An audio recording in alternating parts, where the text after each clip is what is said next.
Well, welcome everyone. Welcome. Welcome. And happy Thursday evening. My name is Glenn Corbett. I'm the president of the Paterson Museum Foundation, and I'm sitting in with Ed tonight in the museum, as you can see, with his wonderful new series, The Stories Behind the Story, Chats with Passaic County historian Ed Smyk. And along with me tonight, of course, on the other screen, you can see Giacomo, or Jack DeStefano, the museum director. And who you don't see right now is behind that locomotive is Heather Garside, who is our IT person. She's actually making all this happen, like the wizardress behind the curtain here. So Wizardress, I like it. Yeah, so we're going to hear from her later on when she'll handle all the questions. So tonight, if you do have questions during the presentation, please put them in the chat room. Okay, you can just post a question there, and at the end, Ed and I and Jack will attempt to answer them. Before we get started on tonight's presentation, I just want to mention that the next upcoming webinar that we have through the Museum Foundation is, in fact, Heather Garside, who will give a presentation entitled "You Can't Discriminate Against Negroes, the Minerva Miller Story." Very interesting early 20th century civil rights case here in Paterson. So she'll be talking about that in a few weeks. Keep an eye on our Facebook page, because that's where you'll see the next set of lectures and webinars that are coming up. So we're excited to do all these things. We've got so many topics we would like to cover. So please keep an eye there and sign up for them. The ones that we've done already up to this point are all actually on YouTube right now. So you go to the Paterson Museum YouTube page. Maybe you want to be a subscriber there. Be a subscriber, and you can see all the videos of all the presentations about the dimension, about the Paterson Fire, the Colt Revolver. All those presentations are now up on YouTube for your enjoyment. So thank you again for coming tonight. We appreciate your participation. And so what we're going to talk about tonight, and again, this is Ed's series here. Ed and I talked about this most interesting guy in Paterson, perhaps one of the most important people in early Paterson history. He's put up there with 3 or 4 other people. And of course, his name is Timothy Crane. So Ed, take it away. I think Ed's got a special thing to show us here tonight first before we get started.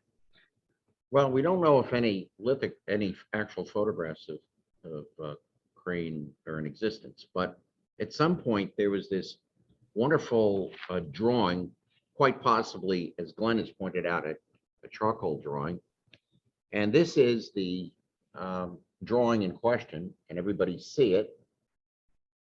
And there is old Tim sitting on a bench with his saw, representing his profession as a builder. He was a lot more than they said a carpenter. He was a builder. Built some wonderful buildings in Paterson, including the old town clock, Which we'll see in a little while. We'll see in a little while. And there's some fireworks at his feet. He was a fun guy, right? He was a fun guy. He was a jovial guy. Stood 6 feet, weighed 200 pounds, and obviously liked to eat. Although he did say, "Don't talk to me about French cooking." That's right. That's right. We'll hear about French cooking in a little while here too. So and this was copied in this particular one by the celebrated Paterson photographer John Reed, who would be an excellent subject for a further webinar. You get a flavor of Timothy B. Crane in this photograph. And we'll see him again in a little while. We actually have the image on the screen. Which was collected. I got it from Mr. Edward M. Graff, and he picked it up many years before. Prized part of his collection. Yeah. So we're going to talk about Tim tonight. And some of you know probably that Tim was involved with the very first bridge across the falls. And that's what he's probably most famous for. But we're going to start back in time on his own personal history and what happened after he actually passed away and stuff. What's the legacy of Tim Crane going forward? So without further ado, Heather, could you share screen? And we'll look at our PowerPoint images now.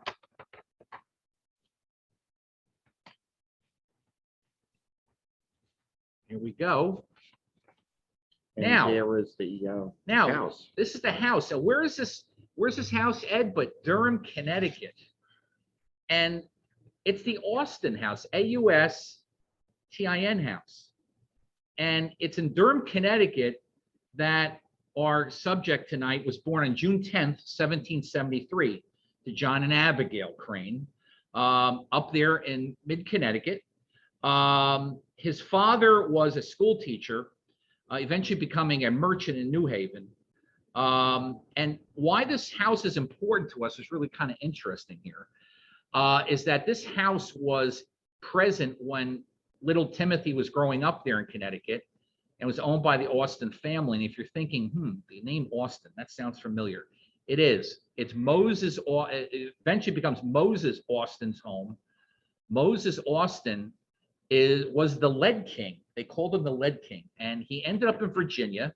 And when he was in Virginia, he had a few children, one of which was named Stephen F. Austin. And yes, that's the same Stephen F. Austin that grew up as an adult and became one of the primary motivators of the Texas Revolution, and eventually, of course, Texas becoming its own nation, 6 flags over Texas, right?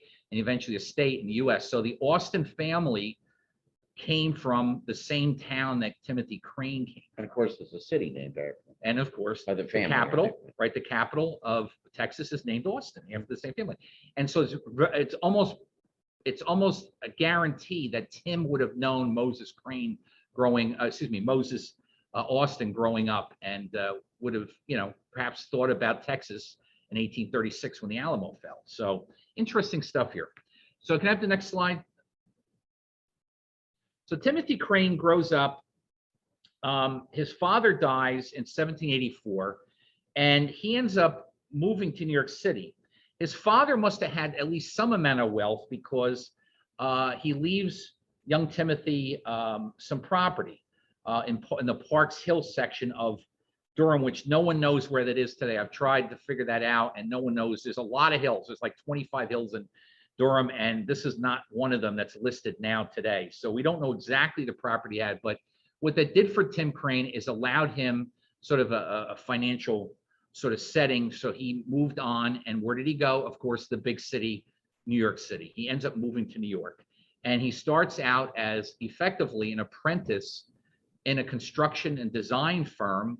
That's what we call it today, but basically a contractor, the family named Weeks, W-E-E-K-S.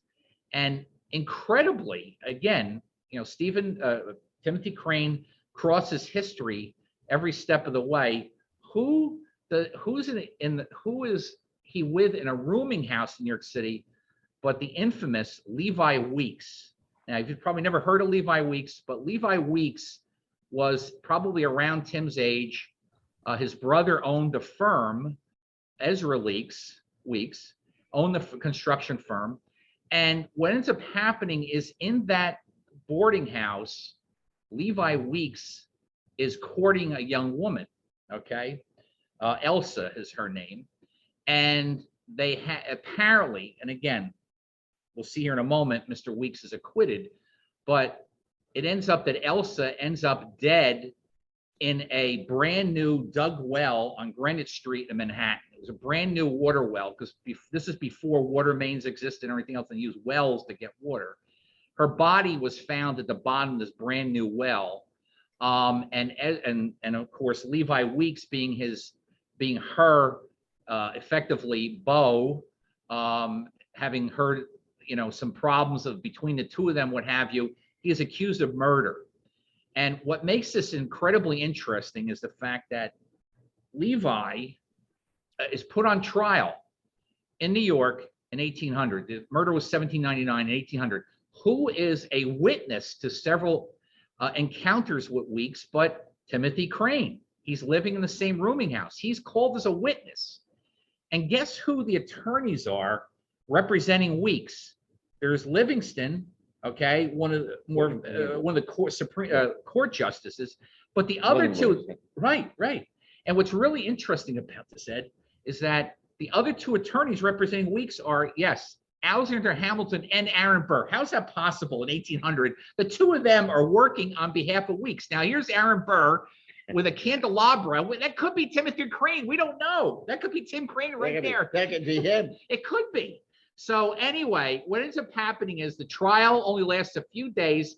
And Ed, It goes to the jury. The jury, in all of 5 minutes, finds Mr. Weeks not guilty.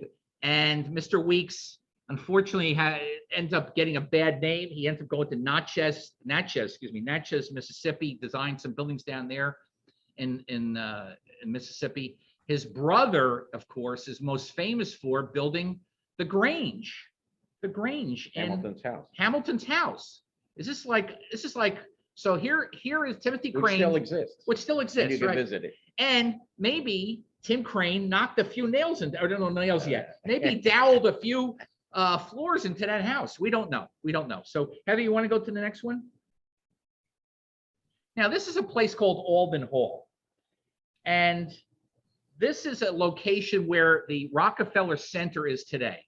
So where the Christmas tree is, Rockefeller Center, New York City, that's what you're looking at right now. What it was in the early 1800s was a location in which an infamous Dr. Hosack. Now, Ed, how do we know Hosack?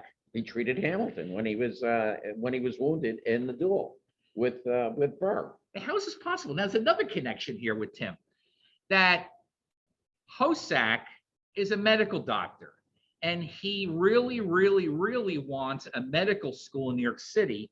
And he realizes, as we point out, that there's no Pfizer, there's no Merck, none of these pharmaceutical companies exist. What do we have, Ed? We got botany, and we've got plants. Yeah, herbal medication, herbal medicine. Exactly. And so that's what we get sort of in this early age of medicine in the United States. And Hosack's trying to develop a medical school and a botanical garden to go with it, basically, where they can grow different kinds of plants, learn about them, maybe find out cures for different diseases and what have you. And so he gets this whole thing going. He gets it going so far that he literally goes before the state of New York to say, okay, I've done what I can do right now. I want the state of New York to take this thing over and push it further through Columbia University, okay?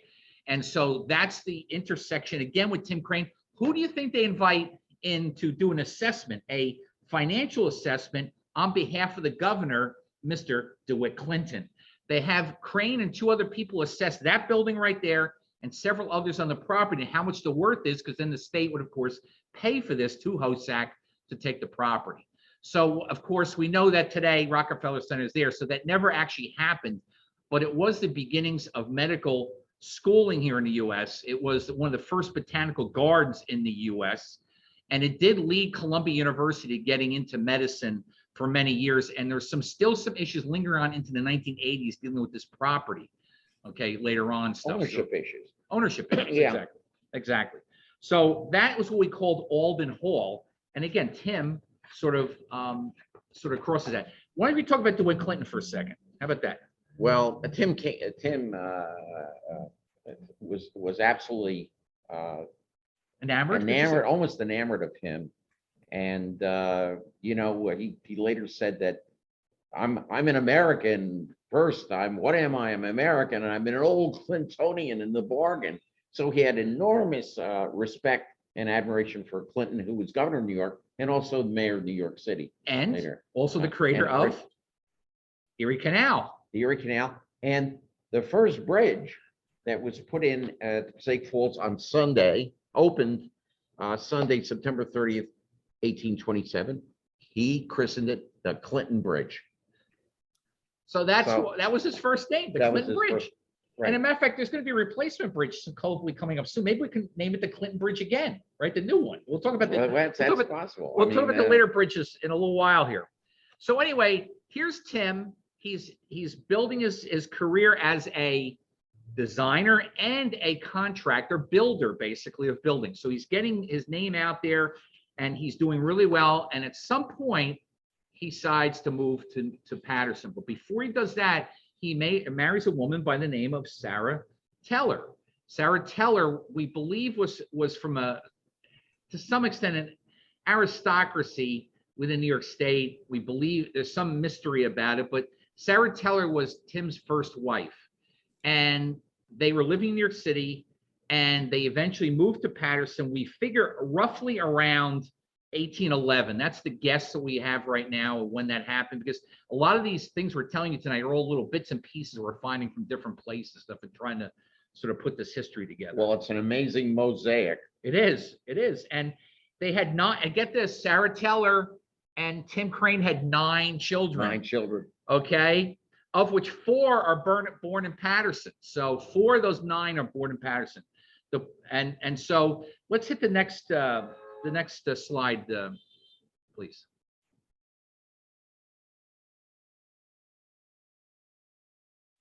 Okay, so we'll see the next slide here in a second.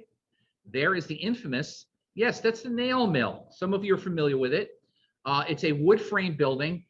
It is almost possible, if we want to sort of surmise, and again, this is pure speculation, but maybe Tim played a role in building this building. And he was in town when this was built, basically. And so this was the nail mill that was at the corner of Mill and Boudneau Streets. Boudneau Street, where is that?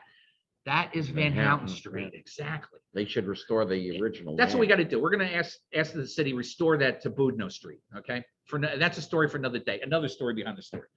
So anyway, the nail mill is right there at that corner, and you could see the sort of what we would call the middle raceway overshoot there, pouring down into the rocks and eventually into the river. And so that nail mill lasted right up until our friend Samuel Cole, you heard about a week or 2 ago in Jim Rassenberger's lecture. That's where the gun mill eventually got built, on the site of this wood frame mill. So this would have been familiar to Tim. Now, where does Tim operate when he gets to Paterson?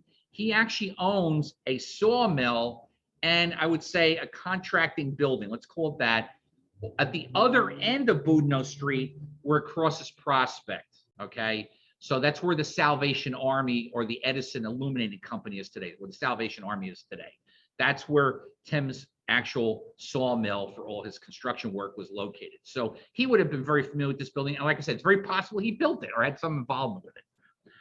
So I think that building was actually a place where he stored the supplies for building these structures. Yeah. That's where the wood was cut and dressed. There. Very possible. So like I said, these are all things new things we're discovering and what have you. So this is all that makes it even more interesting here. Heather, can we have the next slide, please? Now, here's Tim and his wife Maria, but it's his second wife Maria. Poor Sarah Teller Crane dies in 1817. 10 years later, Tim marries this woman, Maria Crane. Or Maria Ryerson, then Maria Crane. There we have the connection with the Ryerson family. Right. And we don't know what Sarah Teller looked like. We don't know where she actually was born, where she was buried after she died. We assume she was buried, as we'll talk about Tim here in a little while, up near where they lived, basically. But we just don't know. There's no record of her at this point of where after she dies or anything. We don't know very much about her. We know that she was died and she was buried next to him. Right. Originally. Yeah, originally. But actually what happened is we still don't know. We don't know. And so this woman, okay. I don't know if, Heather, you getting a screen, a thing over the, you getting that too? I'm not sure what that is. Okay, it's slowly disappearing. Okay, it's slowly disappearing. Okay, very good. Thank you. So this is Tim and Maria. Oh, it's coming back again. This is Tim. This is Tim trying to communicate with us, Ed. I don't know. I don't know. This is kind of eerie. He's trying to communicate with us right now. But poor Tim, and Maria, that's who we see here. She actually ends up bearing 4 children as part of their marriage, basically. So Tim had 9 children and then 4 later on. So 13 children for just Tim himself. So Heather, let's try the next slide. Maybe that'll clear up this problem here. No, it doesn't. All right. We hope that the visitors at home are not seeing this screen. All right, we're going to try resharing screen here again. So while we're waiting, Ed, so we talked about his first wife. Yeah. Who's very next to him. Right. And we don't know what happened to her. No. And suddenly we're getting they're trying to communicate through the computer here. Maybe we'll discover now next week what happened. we're pointed in the right direction. We know where Maria. Okay, here we go. It looks good now. Okay, we're back. back We're to the back. old We're town back. Now, this is a fairly famous building in Paterson called the Town Clock Building. It served many roles over the years, but Tim is the guy who built it, actually. So he built this, and of course, this does not exist anymore. It was Burned in 1871. Yeah, Yeah. it burned. Ironically, well, 1871 is a date we're going to hear over and over again tonight. So that burned in 71 in a fairly large fire, not the big fire at Paterson, but it did. Unfortunately, it was destroyed. Now, what other buildings did he build? He actually built the very first Masonic Hall in Paterson, because the Masons, the fraternal group, would often meet in people's homes and things like that, and they kind of wanted to have their own place. And so he built what's called St. John's Hall, which is actually where today where Washington Street and Broadway intersect. So on the side towards City Hall, that Washington Street that comes through there did not come through there when he built the building. So that building was torn down many, many years ago. So, but like I said, he had, these are the ones we know about. We're sure he built other buildings in town too. We just don't know, but these are definitive ones that we know for a fact. All right, Heather, you want to go to the next slide, please?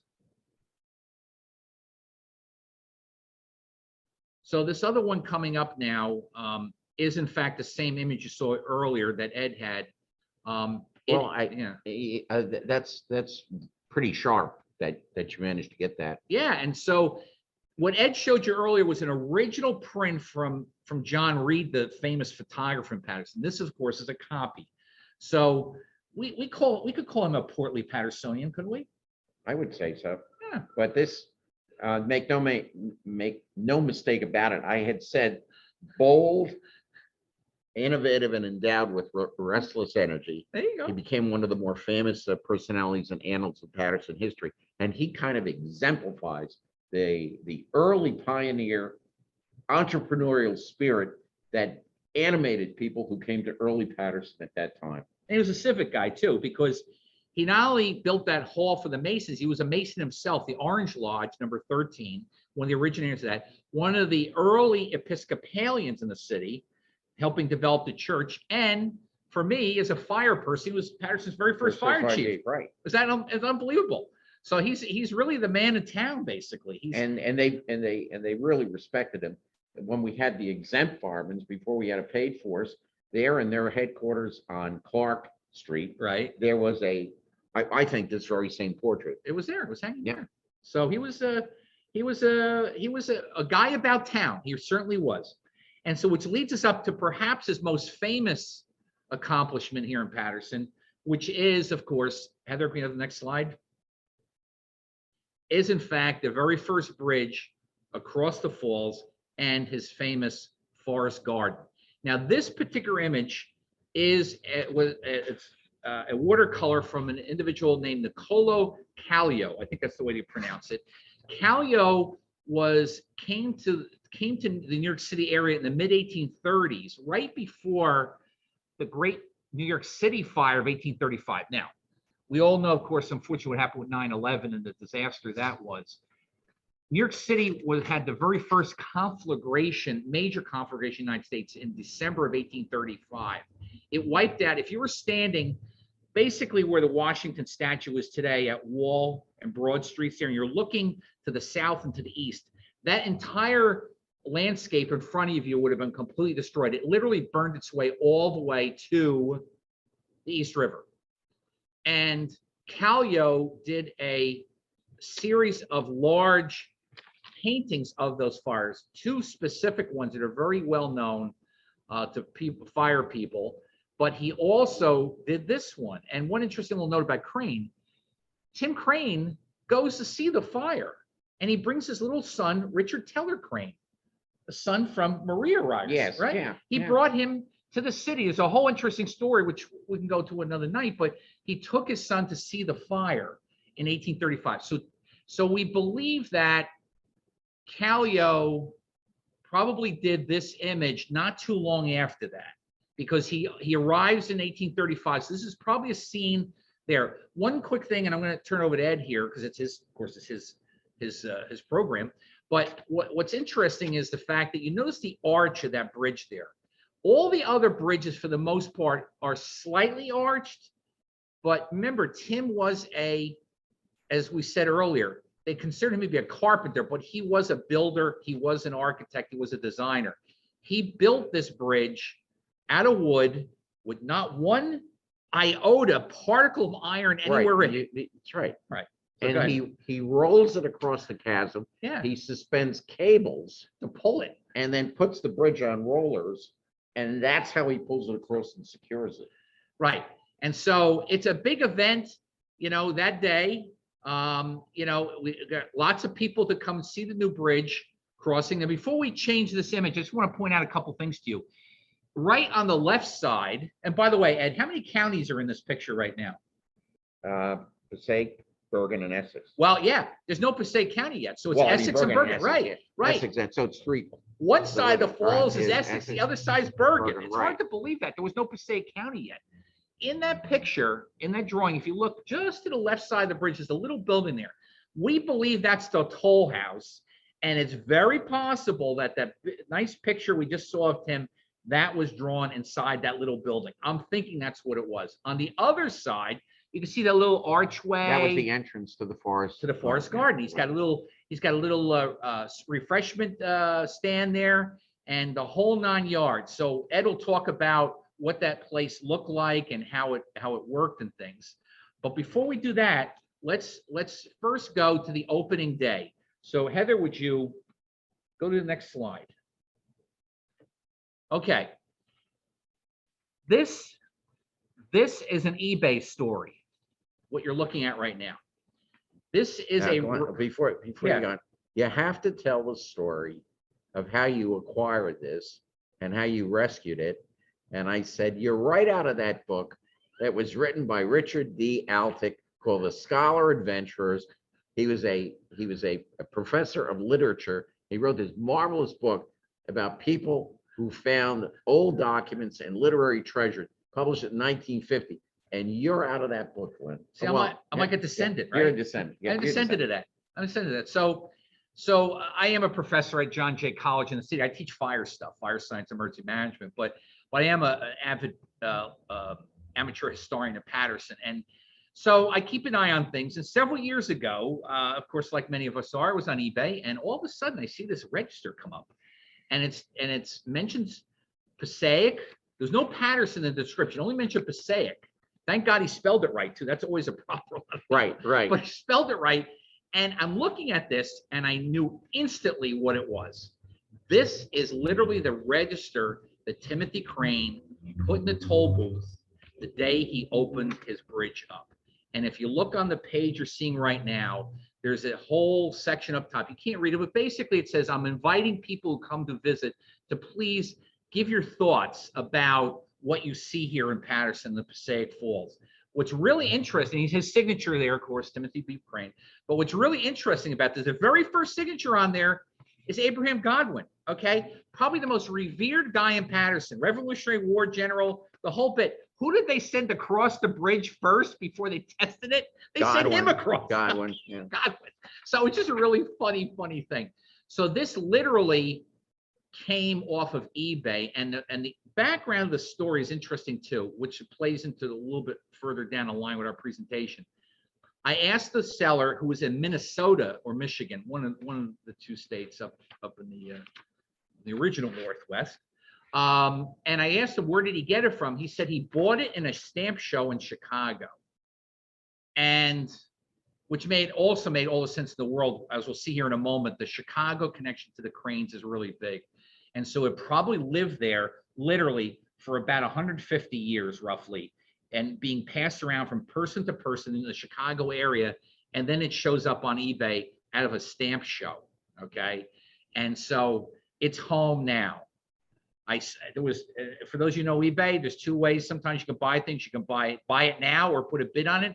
When I saw this, and I saw you stashed it up. I stashed it up right in there because Sam Patch is in here, and we'll see here in a moment, and some other stuff. I said, this can't leave. It's got to come back to Paterson. So if you want to see this ledger, it is now, I put on loan to the museum here, and keep an eye on the Facebook page of the museum because they're temporarily closed because of the COVID situation. The city has sort of put them on, on temporary closure right now. So, but when we reopen, you'll see it's in the exhibit here in the Hannah Gallery, and you can look at this particular page here, the very opening page. So why don't we talk about Forest Garden before we move on? Well, first, I wanted to say Yeah. that he gets this idea to turn the falls into a forest mecca. He purchases the property from a man by the name of Carrick, Right, Richard Carrick, right. and he purchased it in August, August 14th, 1827, and he immediately goes to work because he's a man of obviously great energy and industry. He plants 700 shrubs to create what he called the forest garden. Now, we'll just reinforce them here. When did he buy it? What was the month he bought it? August 14th, 1827, and he opens it. It's late September. Yeah, How is that September. possible? And how is it possible he builds the September bridge 30th. in less Yeah. like a month and a half? Yeah.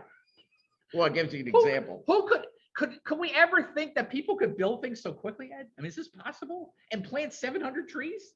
Well, exactly. The Falls Bridge, the sixth bridge over the falls, called the Frank X. Graves Senior Bridge, had to be closed, and there's still all of these different jurisdictions are figuring out who's going to pay for it. So, but we have Timothy Crane in 1827 utilizing the available technology, which wasn't much, Which is saws and hands and he gets the job done in a month and a half. in a month and a half. I mean, it's just like incredible. So maybe we need to bring Tim Crane to get the new bridge now. I think we got to bring him We back. got to bring him back. We got to bring him back. So tell me about the Forest Garden. So the grounds are known as the Forest Garden, and he would charge people to access the Forest Garden, just seen in the Callio painting, charge them a penny to cross, and it was later increased to 25 cents, correct? Right. Which was a lot of money in those days. But anyway, Crane gets into a real pickle, a real problem, because of people having to pay that penny. And on May 10th, 1831, he writes this letter, and Crane was this amazingly good penman and a bit of a poet too. And I have to read what he wrote, and which was published in full in the Paterson Intelligencer on May 11th, 1831. And he talked about, well, one of the things that he did to attract people, he has Sam Patch, the famous jumper, Right. who was not always sober when he jumped. Right. And maybe you needed that before you it could have been your last drink on earth before you jumped over a cataract. And we're going to talk about Sam here in a little bit too. Yeah, exactly. So Sam's going to play a role here. So Crane was very good at ballyhooing these things, and he has this, and he did it for a number of years, this grand display of fireworks, which attracted people from all over to see this. And he made them himself too. And he made them himself. And he says, I have to quote this because it's really incredible. He says, the garden will be handsomely lighted up and also be fitted up with all the accommodations and ornament that my abilities will afford. And I do earnestly entreat all those persons who have heretofore been in the practice of breaking lamps, glasses, and doing other mischief, that they will abstain from so vile a practice hereafter, or else keep away from the garden altogether. And it goes on, and he says, so the mischievous people back then too. It's not like it's just a new thing, right? The practice of throwing crackers about on these occasions is much complained of, and if the boys of 6 feet cannot dispense with this amusement, I do beg they will have the goodness to throw their crackers among boys and not among the ladies. I am extremely sorry to see so much opposition to paying toll at the bridge. A measure so just in itself and so necessary, and necessary is in italics. It's so necessary to the good order of this establishment, for, be it remembered, the toll on the bridge is the only tenure by which the respectable and orderly part of the community can have any pleasure or enjoyment in visiting the garden. Impressed with the importance of this arrangement, I will for once ask the indulgence of the public while I give my reasons for it, and those who think I have no right to it, and that I am practicing an imposition on the public. I shall not explain at all with those who think the measure is impolitic. I will give 4 reasons. 1, if the bridge were thrown open, the garden would be occupied by a set of lazy, idle, rascally, drunken vagabonds. 2, this would drive away all decent people. 3, we should thereby lose all our income. And 4, our little ornaments and improvements will be defaced, ruined, and in fact, totally destroyed. I know this to be the fact from actual experience and observation, and I cannot be mistaken. I have ever been beset while here by a gang of open, ill-disposed, disorderly persons. Their hostility has mostly shown itself in opposing the toll on the bridge, forcing the gate, knocking, kicking, and beating my boys about, frequently with violently seizing them, with a threat of throwing them over the bridge. And we have had showers of stones thrown at us with such violence that they would have killed any person. And when in the garden, they have been guilty of breaking and stealing lamps and glasses, breaking tables and seats, throwing them down the rocks, breaking the trees and shrubbery. And we have had coarse shot fired through our windows and shutters, and several musket balls through our building, in the imminent danger of our lives. Wow. So what a fusillade of words. Wow. What a fusillade of words Wow. from T.B. Crane. And he's trying to do a nice thing for everyone, and look what he's Written at the Forest Garden right on May 10th, 1851. And this was actually taken from the actual page of the Paterson Intelligencer. Yeah. Unbelievable, Ed. Unbelievable. So that man had, let me say, he had opinions. He had fire. He did. And he was the fire chief, of course, in 1821. So let's go to the next slide. And just to give you a flavor of what the kind of people that showed up at the Falls. So this book is probably about 30 pages of signatures, some of which are funny. Perhaps the funniest one, Ed, in the whole book is there's a quote in there: "Don't ask me about French cooking." Now, we have no idea why that was written there. I'm just surmising.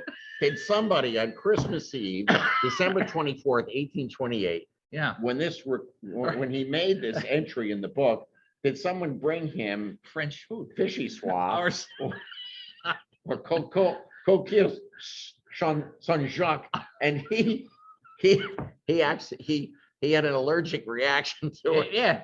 It said, "Do not talk to me Don't ask me about French cooking. cooking." So we don't know why that's in there, but maybe that might be the reason why. Written in that iron gall ink that That's ate right. through the page. Right, exactly. So we just pick one person out here. This is toward the bottom of that page, and his name is Gamaliel Bartlett. Bartlett. Now, Yeah. what about him? Who's that guy? Well, Gamaliel Bartlett came from Stanhope, New Jersey. He was appointed as the postmaster by President James Monroe in 1823. And the interesting thing about this visit, when he visited the Falls, and he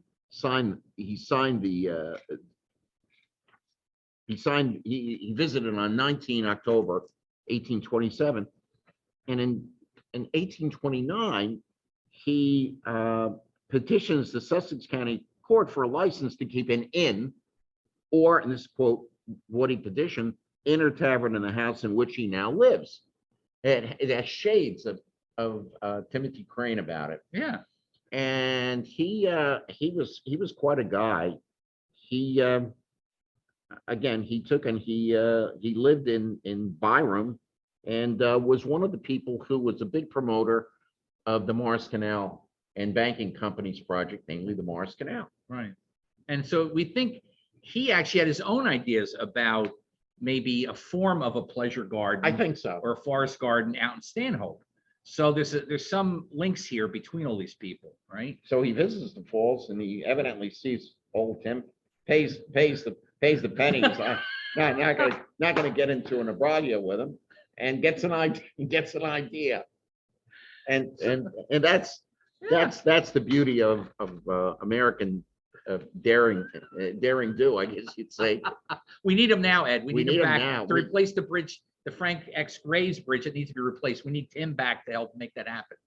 So speaking of the bridge, let's go to the next slide. Okay, so perhaps the most famous person besides Tim for us that was at the falls is the infamous Sam Patch. And Tim brings him to the falls. Yes, well, yes, and so he's there several times actually. The Right. famous story of the bridge being pulled across again with the cables. They attached iron rings basically Into as the a rock- pulley the system rocks, to the the rocks yeah. and pulled it across. That on rollers. And there were logs, and those roller logs, one of them fell down, and of course, who jumps in but Sam Patch? And so Sam Patch became a 19th century folk hero up there with Paul Bunyan and several others. But actually, Sam Patch was in fact a Johnny Appleseed and things like that. And like those, this was a real person. Well, he's enshrined in all of the standard works on American folklore. Right. And so Patch is born up in Reading, North Reading, Massachusetts. As a young boy, he and his family moved to Pawtucket, Rhode Island. Yes, the same Pawtucket where Sam Slater's got his very first cotton mill, competing, of course, here with Paterson and the SUM's cotton mill. He ends up there and works in the mills, works his way up to basically a boss, a mill boss, and then moves to Paterson. And he's a mill boss, and he brings with him this excitement about jumping off things, because apparently when he was in Pawtucket, he jumped over the Connecticut River Falls, which is a much smaller one there. I think he had a death wish. He did have a death wish. Well, he did actually. We're going to see here in a moment. Yeah. He did have a death wish. So anyway, Sam shows up in Paterson. He's working in a mill. He's working actually at the Hamilton Mill, the original Hamilton Mill, and ends up, of course, playing a role the very first day of Tim's opening of the falls. Now, just a sidelight, there is a book by Paul Johnson about Sam Patch. If any of you are interested in diving deeper about Sam and his life, and we'll just tell you basically what happens here. But if you want to read more about Sam Patch, Johnson's book is out there. You can buy it on Amazon. It's very detailed. I think he takes Tim, in my opinion, he's too critical of Tim, I think, in his book, because he talks a lot about Tim Crane in there. And I think he's just a little bit too critical and thinking of what Tim was doing and trying to surmise. So anyway, listen. Sam Patch was probably one of the best things Tim could ever have, because it got him a lot of attention. So can we have the next slide? Well, particularly the publicity value. Yeah, it's unbelievable. It's unbelievable, because Sam Patch's jump over the Passaic, the side of the Passaic, is recorded in a lot of, and of course we're close to New York City, so it's recorded in New York City papers. And back in those days, as you know, there's no Associated Press. They literally get papers from other cities and then reprint stuff in their own papers. So this went across the country. This page, I pulled this one because Sam has mentioned a few times. This one is from, it's kind of funny, from the 1st of August, 1828. So remember the falls opened in September 27. So the following year, 1828, August 1st. Let me read you a couple quotes here. This is to certify that on Monday, the 28th day of July, in the year of our Lord, 1828, Samuel Patch, Esquire, did actually jump from the high rock of the Passaic Falls in the presence of the Honorable Richard Riker, recorder of the city of New York, and about 5,000 spectators. So that was July 28th. On August 1st, this is from a man from Savannah, Georgia, Samuel. It's hard to read his name, Samuel Hamps, something like that. This is a certified that I did not see Sam Patch jump off the Passaic Falls on the 1st of August, 1828. The next one is from Charles Campbell of Georgia, who's visiting. This is certified if Samuel Patch, Esquire, was now present at the falls of the Passaic, I would not hesitate to contribute liberally to see him repeat the leap by which he has which he's memorialized himself. So that's that day. Again, August 1st, 28. This is to certify that I will not certify that anything about the wonderful leap of Samuel Patch, Esquire. That's from Jared Woodhull of New York. And then the last one on this page is from William Tompkins. This hereby certifies that Samuel Patch jumped down the Falls of Niagara exactly 17 days before his arrival at Paterson. Witness William Tompkins. So anyway, Sam Patch, they ended up calling him the Jersey Jumper, right? They ended up calling him the Jersey Jumper. And when he literally wrote in newspapers about his efforts to jump off of other things and stuff, he always referred to of Passaic Falls. So he was using this as a home base here. Now, what happens to poor Sam Patch? He goes to Niagara. He jumps off the masts of boats in Hoboken, all these other high places. He goes to Niagara, goes to the American Falls of Niagara. And this is one thing about Passaic Falls, which was an advantage to him here. Because you think about the American Falls and on the Canadian border there, the American Falls aren't horseshoe. They're basically straight across, right, where Goat Island is. Yes. But here in Paterson, we sort of got this sort of like little curvature of the falls around. So this allowed him to sort of jump next to the falls here in Paterson. And again, what he did several times here. He goes to Niagara. He goes to other places. Where does he end up? He goes to the Genesee Falls up in Rochester, New York. And he was a drinker. We know that. He liked alcohol, apparently. And he jumped one day, and not many people were there. And he said, okay, I did pretty well. I want to do it again. So he put that bill or that poster I showed you on the last slide. That was his last jump. He puts that out to the public. Hey, I'm going to jump at Genesee Falls again. Come and see me. Da, da, da, da, da. So he does that. He actually builds a 25-foot higher platform above the Genesee Falls. So he's jumping even higher. And what happens, Ed? He goes over, he sends over his pet tame bear. He has a bear, probably not unlike Smokey behind us here in the museum. He sends him over into the water, and then Sam ends up going over, and what happens to him? Never surfaces. There's all sorts of mystery about him. He ends up in a block of ice. A block of ice. Yeah, they found a block of ice. The next spring. You know, I don't know whether he struck a rock or he was drowned by the swift current, but you know, they always tried to say that, well, you know, he would drink. Well, I think that the drinking to him helped steal his reserve, and that's why he did it. I don't believe that the man was a alcoholic per se. No, you know, no. So, like I said, it's just he intersects with here in Paterson. Okay, can I have the next slide, please? So in our country's history, we've had several panics. Okay, the very first panic was because of, to some extent, because of Paterson and our friend Mr. Dewar of the SUM throwing the SUM into chaos in the 1790s. And for years after, every 20, 30 years, you know, the country, speculation, right? The prince of speculators ended up in jail. They did, and so our country has gone through several. They called them panics. We would call them depressions, basically, today.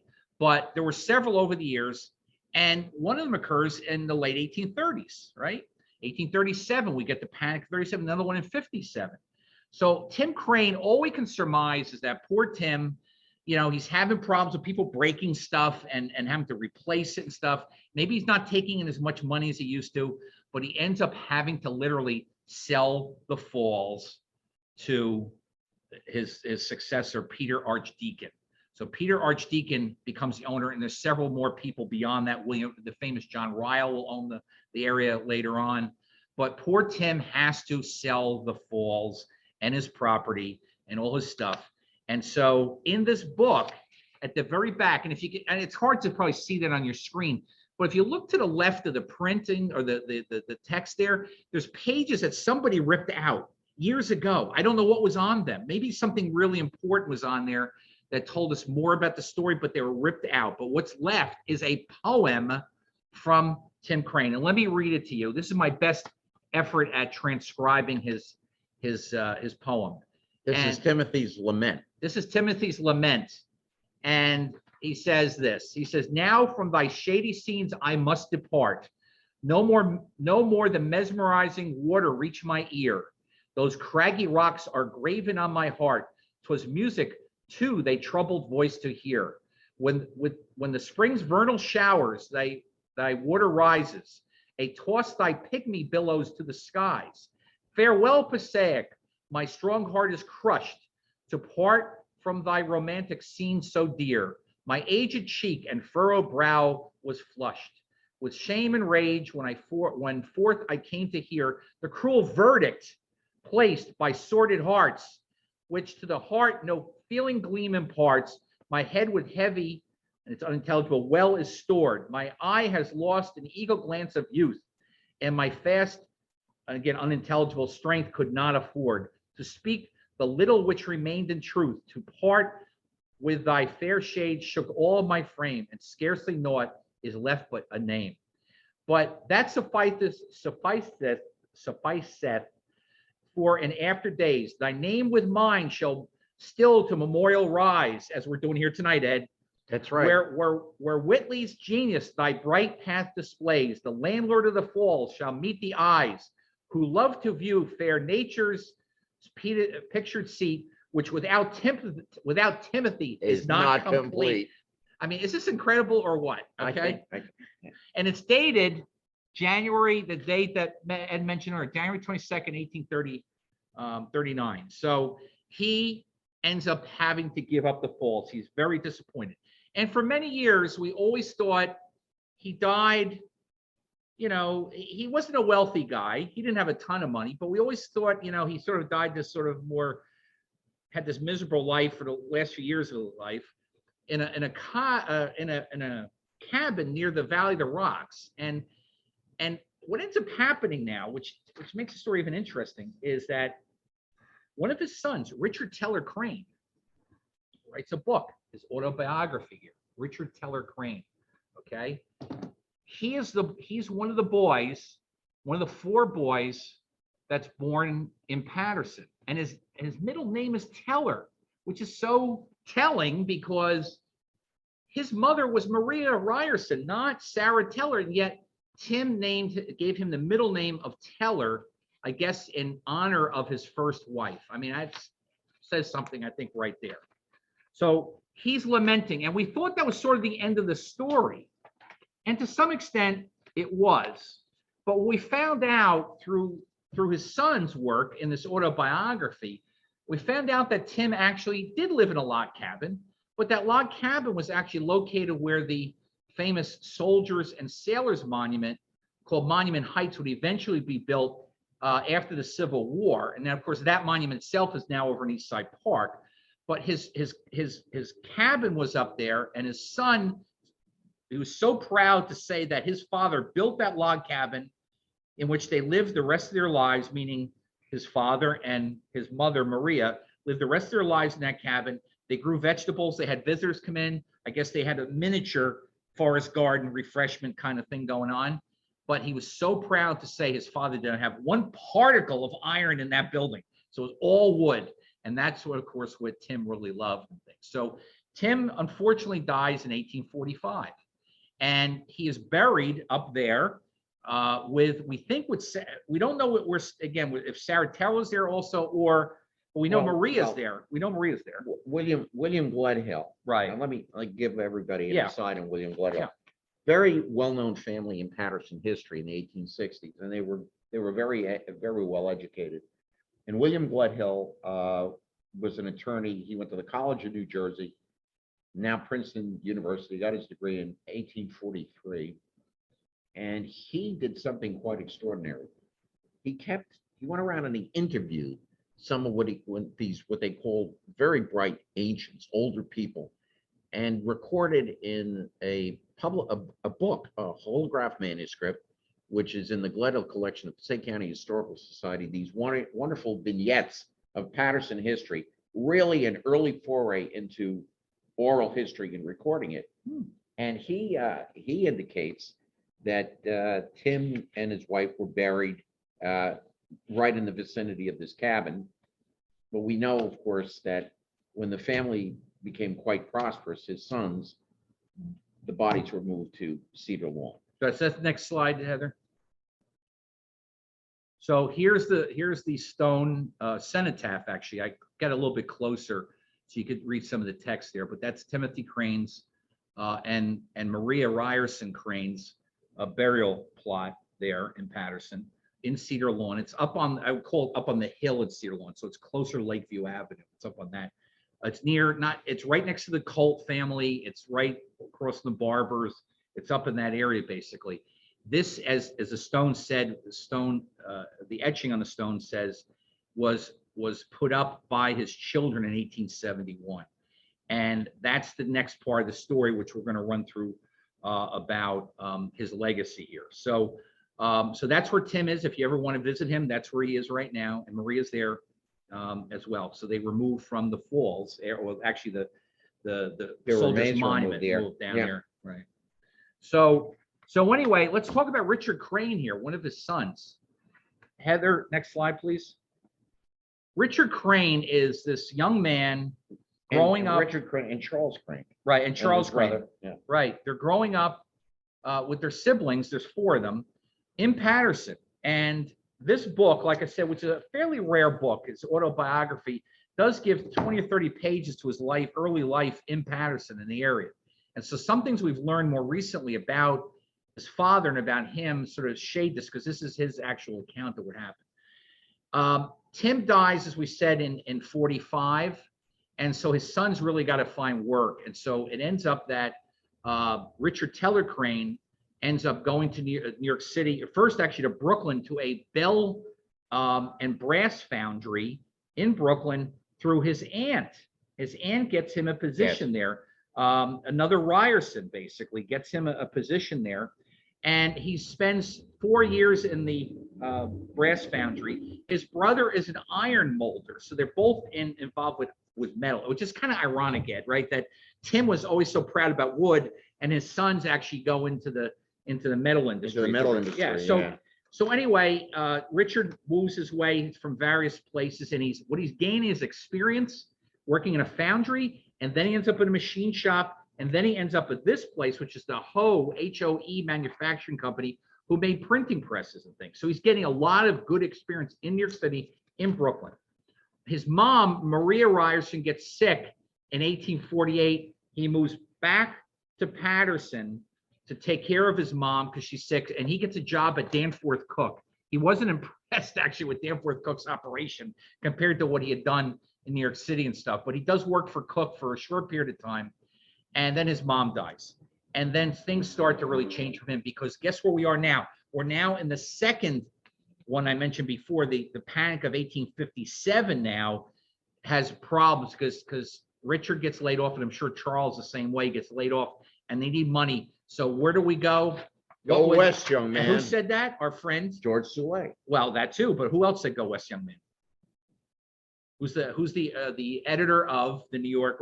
Oh, you mean Horace Greeley? Horace Greeley. But they always attributed that to Horace Greeley, but I think it was George Soule who said, "Go west, young man." Go west, young man, and that's exactly what we did. But the west we're talking about then is Chicago. Chicago is this tiny town on Lake Michigan that is rapidly growing on the prairie, basically. And so Martin Ryerson, another Ryerson, we've got them all over, of course, New Jersey and New York. Martin Ryerson said, "Richard, come on out here. I'll help you."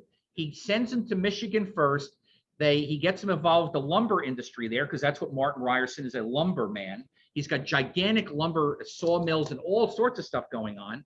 He says, "Let me set you up in Chicago. I got this gigantic lumber yard in Chicago. I'll give you a piece of the property." Heather, can we have the next slide?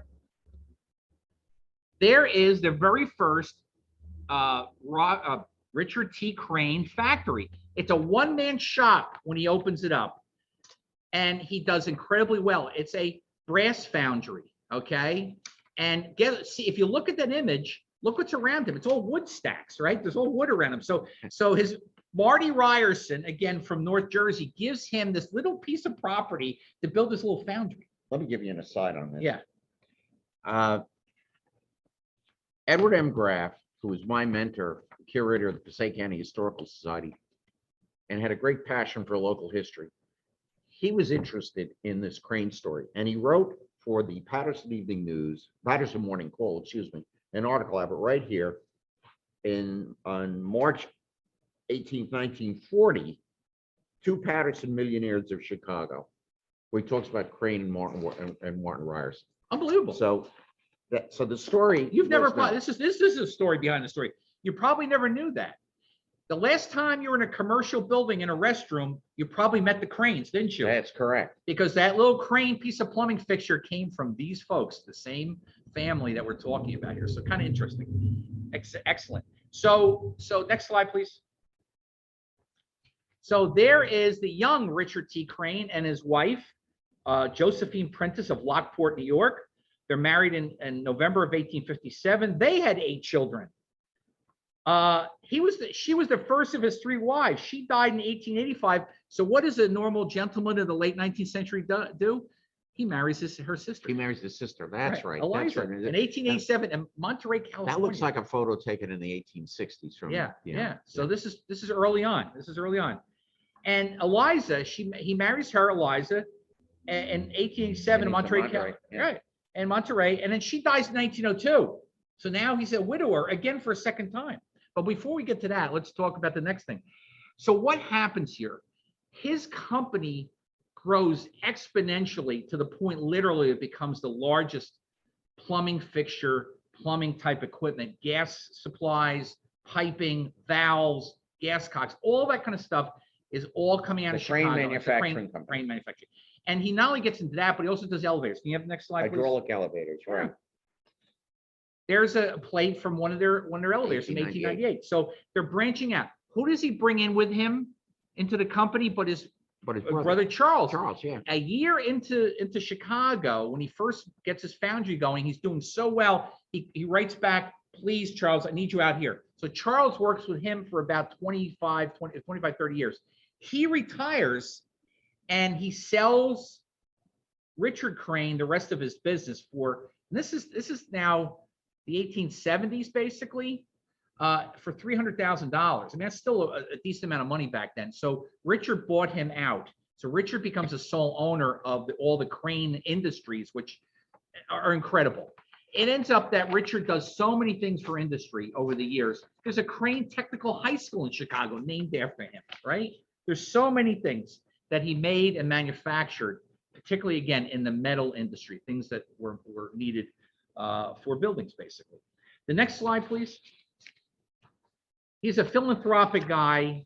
We'll talk about that in a moment here, but one of the sad chapters of Richard T. Crane's life is that he intersects with one of the most famous fires in American history. It is still to this day the worst place of assembly fire. 602 people killed in about 10 minutes in the Iroquois Theater in Chicago. And it turns out that 2 of his grandchildren were with a group of other family members, and both of these girls died in this theater. And that's a shot from, of course, on the stage looking out into the theater itself. And I talk about this fire a lot in my fire lectures and stuff, but the takeaway for this was that this was a building that they considered, quote unquote, to be fireproof. And they still use that word today, fireproof. There's nothing that's fireproof, but the building itself outlasted this fire. They literally gutted the building inside, took all the stuff out, and it became the Colonial Theater a couple of years later. So the building existed for many years, but here's the problem. There was no real safety features of any amount on this building, and that's why all these people died. The majority of people died in the upper decks. They called it the dress circle up there on the top. That's where the majority of people died. What was important about this was he lost his 2 grandchildren. He responded by saying, this can't happen again. We got to learn more about theater safety. So he hires one of the most famous fire protection engineers of the early 20th century, this guy, John R. Freeman, who literally eventually does a whole book about fire, safeguarding of life in theaters, basically dealing with fire and stuff. So anyway, it's wasn't the draft in there acted as a gigantic flue and sucked up the superheated gas and asphyxiated the people and then burned them. They even knew at that time to have back then, asbestos curtain, right? They had an asbestos curtain, but what happened was there's a light fixture that caught fire, and as the asbestos curtain came down, it did not come down the right way. It got hung up like this at an angle and only made it down like a third of the way. So all that smoke and heat from what's going on that lamp fire on the stage itself starts pouring out into the audience, okay? And people could not get out quickly enough. Like I said, 602 people died, and it all was over in about 10 minutes for the most part. So it's unbelievable that this stuff it could happen today, to tell you the truth, in certain circumstances. I mean, that's kind of the work that I do and stuff, looking at things like this. But again, it was a building that was supposed to be state of the art and fireproof, and it was Freeman that really helped move the safety of theaters forward, and it's because of Richard T. Crane paying for that. You know, when we talked about you're doing your fire book and the Right. research I've done, Right. and we said that the Great Paterson Fire, which occurred on a bitter cold night with a howling wind, and as you said, it could happen today with the same kind of force, despite all of the equipment that we have at our disposal. Exactly. I mean, there's conditions are out there where that could happen. Yes. Right. Those are conditions. So that's why, like I said, that's why we study these things and try to improve them. And I have to give credit to Richard T. Crane, because he literally got his wallet out and says, I don't want this to happen to somebody else. I want to hire somebody that's an expert in this area to write a report. And that was produced in 1905. Now, what happens?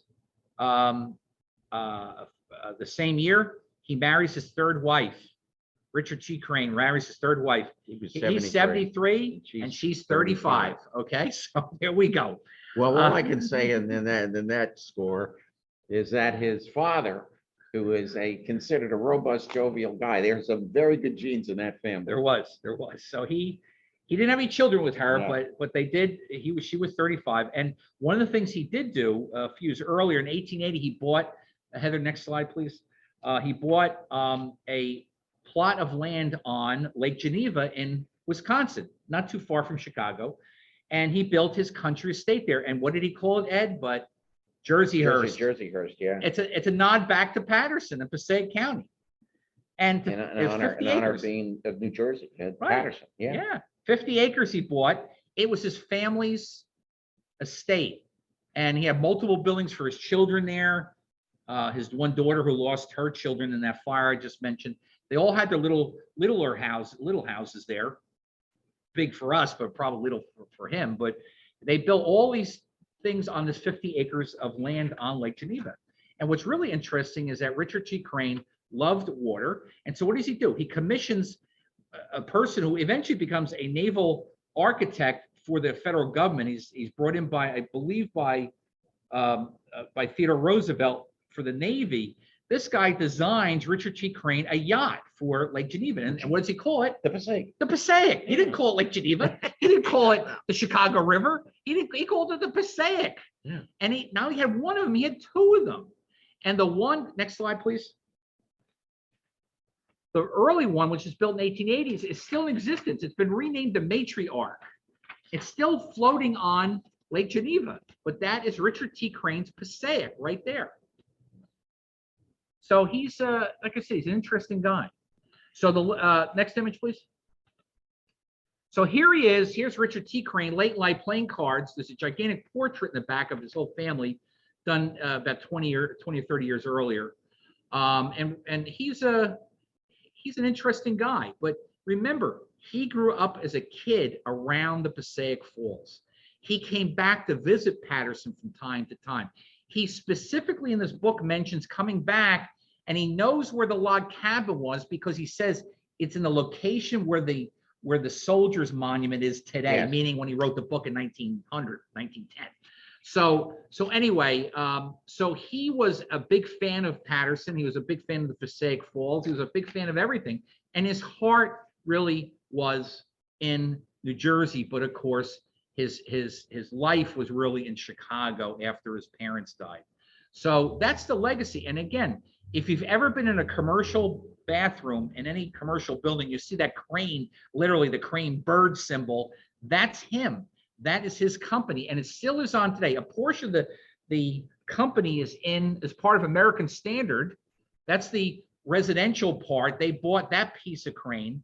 The commercial bathroom and plumbing fixture stuff, all that big stuff, is its own company up in Stamford, Connecticut now. So his legacy still lives on, and then you can say that Tim's legacy still lives on to this It's an day. amazing trajectory of American entrepreneurship.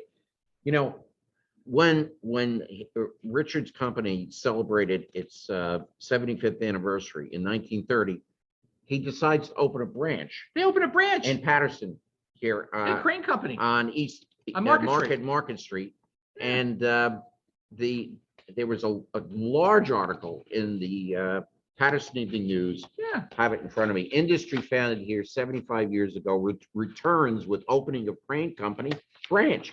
They never forgot Paterson. They never forgot. And there were Crane branches the headquarters was in Newark. He Right. has a branch here in Patterson, Yeah. and he's got Crane Company branches all over the Hundreds, the country. hundreds of facilities. And all what he across was the country. doing, and here's another ad, install 10% down on your water heater.